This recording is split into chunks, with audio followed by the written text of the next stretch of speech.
আসসালামু আলাইকুম dear viewers. আজকে আমরা অত্যন্ত গুরুত্বপূর্ণ চেঞ্জিং সেন্টেন্স নিয়ে আলোচনা করব।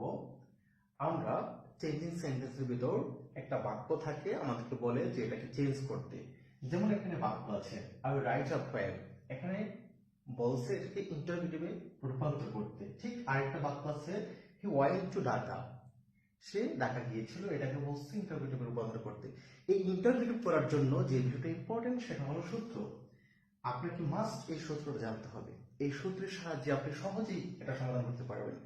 ফার্স্ট অফ অল, আপনাকে যদি কোনো অ্যাকশন ভার্ব আসে সেই ক্ষেত্রে আপনি ডু, ডাজ অথবা ডিড ইউজ করবেন। তারপরে সাবজেক্ট ডু, ডাজ, ডিড, তারপরে সাবজেক্ট বসবে, তারপরে ভার্বের বেস ফর্ম বসবে, তারপরে বাকি অংশ, সর্বশেষ প্রশ্নবোধক চিহ্ন। এই সূত্রের সাহায্যে তাহলে আপনি করে ফেলুন এই দুইটা ইন্টারোগেটিভ। এবং আমি আপনাকে দেখাচ্ছি, দেখেন আই রাইট আ পোয়েম, তাহলে সূত্রের সাথে কি হবে? ফার্স্ট অফ অল, এটা যেহেতু প্রেজেন্ট ফর্মে আছে এই জন্য এখানে আপনাকে অবশ্যই ডু ডাজ এর একটা ইউজ করতে হবে। এখানে এস বা ইজ যুক্ত নাই ভার্বের সাথে, এই জন্য এখানে ডাজ ইউজ করা যাবে না। এটা পাস্ট টেন্সে না, এই জন্য এখানে ডিড ইউজ করা যাবে না। তাহলে এখানে ইউজ করতে হবে ডু। ডু যেহেতু এই বাক্যটা অ্যাফার্মেটিভ, তাহলে এখানে আমরা নট ইউজ করব, ডন্ট।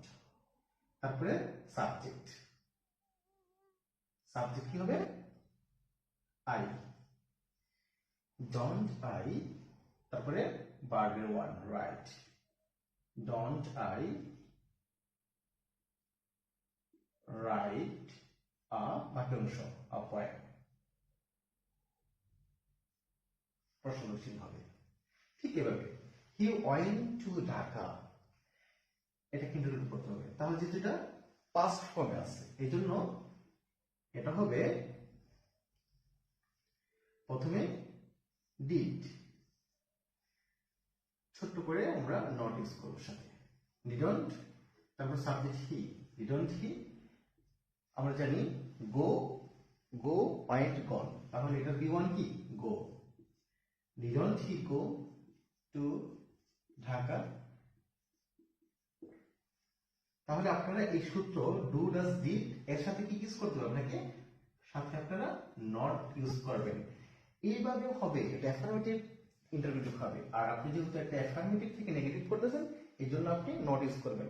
যদি কোনো নেগেটিভ বাক্য থাকে তখন সেটা হবে, আপনাকে সিচুয়েশন বুঝে নট ইউজ করতে হবে। তাহলে এই সূত্রের আলোকে আপনারা এরকম ভাবে অনেকগুলো বাক্য ইন্টারোগেটিভে রূপান্তর করতে পারবেন অ্যাফার্মেটিভ বা অ্যাসার্টিভ থেকে। Thanks for watching this video.